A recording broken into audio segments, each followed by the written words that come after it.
Hello, this is Faye the Oracle. Thank you so much for joining me here in the Manifesting 101 playlist. We're here to talk about how to manifest abundance with the I Am Abundance for our air signs. This is for Libra, Gemini, and Aquarius. So, jumping right into it, spirits, angels, guardians. How can our air signs manifest greater abundance here? What's coming through for you guys? Looking for 6 cards. 6 cards, spirit, abundance for our air signs. And this is almost, need one more. All right, one more. You guys. Okay, so first out of the deck, we have the 9 of Cups reversed, the 5 of Cups, the Fool card reversed, and the 9 of Swords. Man, already I can definitely see that you guys have been feeling it. I would have expected more cups with our water signs, but it seems the air signs are the ones who've been going through it recently. So starting with the 9 of Cups first. So the 9 of Cups is a card that talks about wish fulfillment. It comes to a place of emotional fulfillment. And emotional fulfillment is often I would say that it's not necessarily a priority in order to manifest, but it is something that does come hand in hand with manifestation. So, with attempting to manifest anything, but especially with abundance, there has to first and foremost be a sense of self acceptance necessary.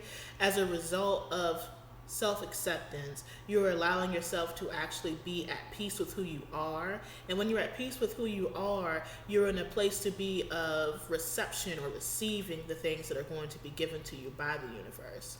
So when we're talking about making anything that we are trying to manifest come into the material, the 3D, oftentimes a significant amount of emotional work has to be done in order to really see the results at the time frame or into the level that you're wanting to have happen. And with this card, I would say that you guys are already kind of coming in the area of disappointment, especially with the 5 of Cups here, which is a card that talks about sadness, loss, and disappointment. There was something here that you wanted to have appear or have come to you that didn't happen. And as a result, there's a lot of disappointment, a lot of feeling as if what you wanted isn't going to come true. And this is where we are building from. This is basically some energy that is in the past position. So that means that things can look up, and I can assure you with the rest of the reading that it does look up. So manifesting abundance or manifesting anything at all, we oftentimes have to be in a place of recognizing in what ways we're kind of at fault for whatever is happening. This comes from a place of self-acceptance, not in blame. This comes from recognizing that, I have been doing things the same way and it's not working. What can I change? This comes from a place of, I've been around the same people and they keep talking about the same thing. And I feel stuck with them. What can I change? It talks about being in dead-end relationships, dead-end jobs, self-limiting beliefs, all of these things that you need to release in order to come to a greater sense of self-understanding, and then entering into accepting that what you want can come into a reality and that you're deserving of it. One of the things I definitely see that comes forward for you all is how feeling anxious, overwhelmed is not putting you in a place of being able to take the leaps of faith that is often necessary. So this is the kind of thing that comes up with you. Say you're trying to manifest escape from, I was going to say from reality. I wish we could all escape from reality, right? But in terms of, let's say it's a vacation. If you're trying to manifest a vacation, you have to, one, not be afraid to travel. You have to accept that there is going to be some risk associated with even getting in your car and driving 100 miles or 150 miles away. Much more if you're going to hop on a plane and fly somewhere. Now, I can completely understand why there could be fear around something like travel right now with everything that's going on.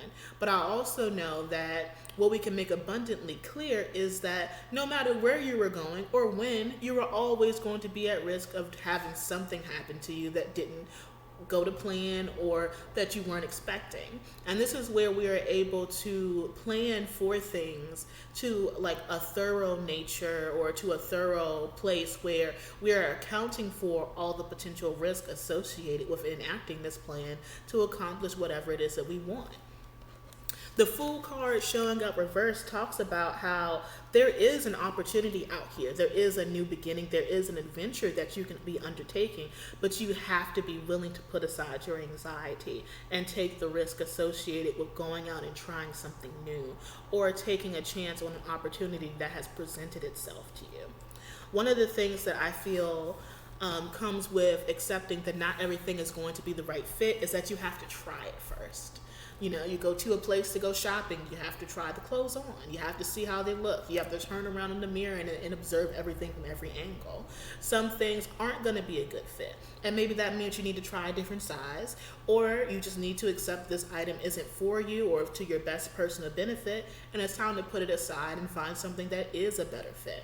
I definitely know that with the anxiety here is that regardless of where you go or which direction you take off in, there's still going to be anxiety. So you're not actually avoiding anything by not taking risks. So you're not going to appease your anxiety, and your anxiety is going to continue to exist even if you decide to say yes at this opportunity or this new avenue or adventure.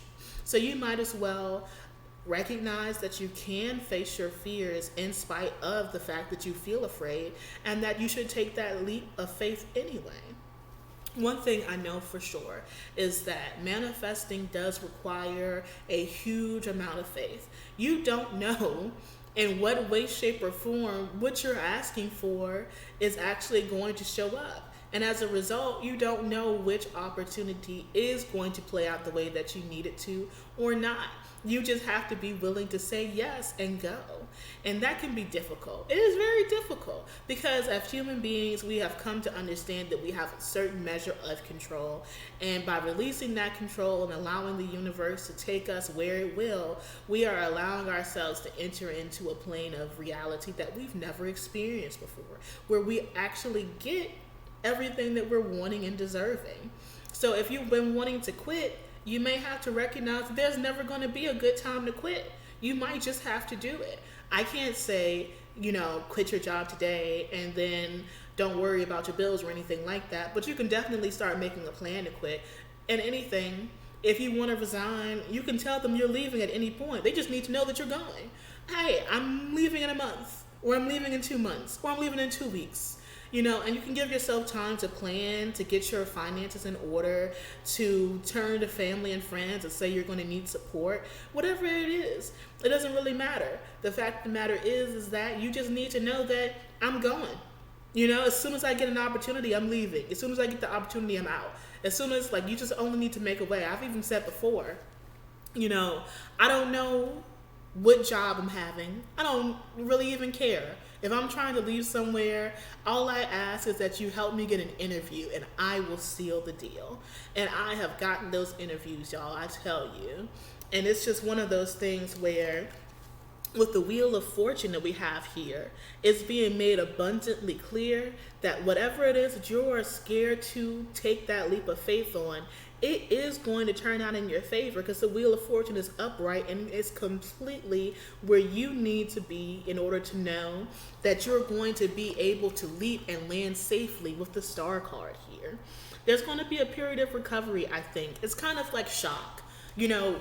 Once you do it, once you say, yeah, I'm going to do it, once you quit, once you walk out the building for the last time, once you log off for the last time, once you clock out for the last time, there's going to be a little bit of exhilaration, then there's going to be a lot of doubt. And you can account for those sudden shifts in mood and emotion as well. You have to say to yourself, I have to be realistic. I'm taking a jump here. I'm making a leap of faith.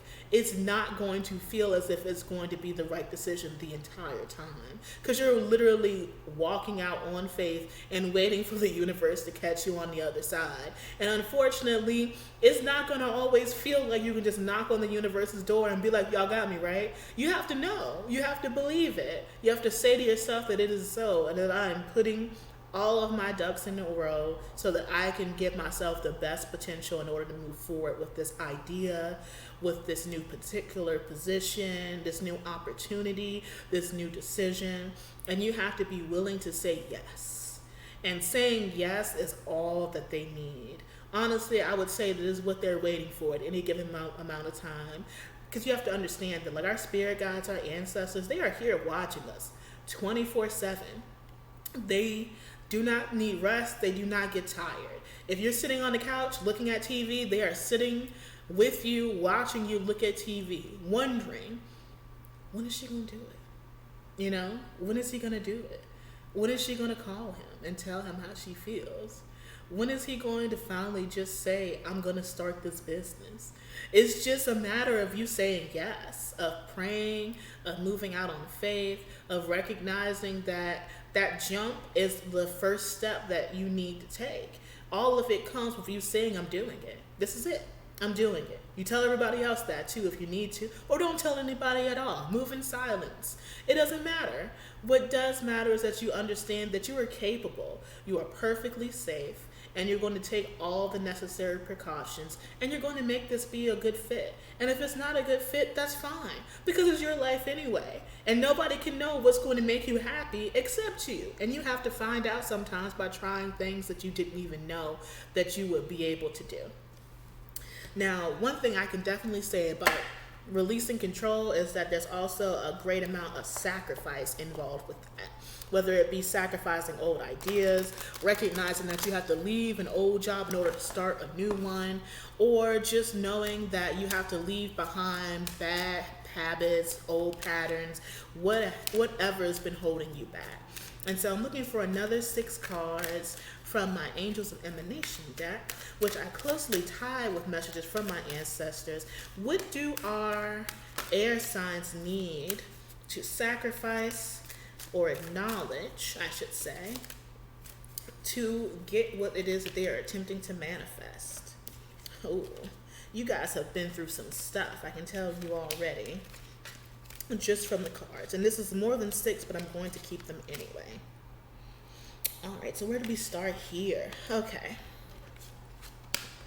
Just going to start where it seems like it may make sense. So first and foremost, we have Simikio, the Angel of Vengeance. Whew. And I feel this very closely tied to this grief card, y'all. You have to understand that people do you wrong, you know? People do you wrong. They try you. They try their hand. They play you. They mislead you. They talk about you behind your back. You gotta let it go. You have to let it go. And you need to understand also that it's already being taken care of.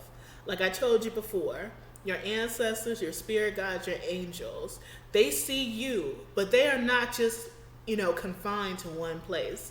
They see people having conversations in rooms that you don't even know exist. If somebody has said it about you, they've heard it too. If somebody has said it to you, they've heard it too. If somebody has taken these actions against you or treated you in a way that you were not deserving of, or has refused to acknowledge how you've been trying to hold space for them, they heard it, saw it too. You don't need to hold grudges. They've already got you, boo. I promise you, they've already got you. There are folks who are still dealing with what they have done to me to this day. And I haven't had to lift nary a finger. And now that's not to say that you need to put up with bullshit. If you need to tell somebody where they need to go or what they need to do, then you do that. But just know that you need to let that be what it was and then let it go. Because they got you. And you don't want to be carrying around all this darkness in your heart all over the place because it puts you in a place where when they do send you people who are better for you, who are going to support you, who are going to help you, that you have to be able to be willing to open up to those folks, because you can miss out on good opportunities thinking about old things when you look at new people or new situations. And that's also related to Renth, the angel of time, and Chesed, the angel of empathy. Everyone is not your enemy. And it can only take time for you to be able to come to a place of forgiveness. And now we can forgive, but we do not have to forget. But when people try to hold you accountable for things that you haven't done, and you've tried to hold people accountable for things that they have done, you can understand that sometimes those situations can get crossed. You can't blame new people for things that other people or old situations have taught you. If those people showed you that's how they move, you have to come to a place of understanding that's how they move. You can understand why, you can understand the how. You can kind of understand that lots of people went through terrible things as kids and they still carry that stuff around, and it has nothing to do with you. But you definitely don't need to pick up what they put onto you and carry that around with you. You can tell them, I don't need any of that. Return to sender. Take it back, refund, whatever it is you have to say to yourself. But just know that none of that stuff is fun to have, to be around, or to carry around. And that's why they act the way that they act. And let's see.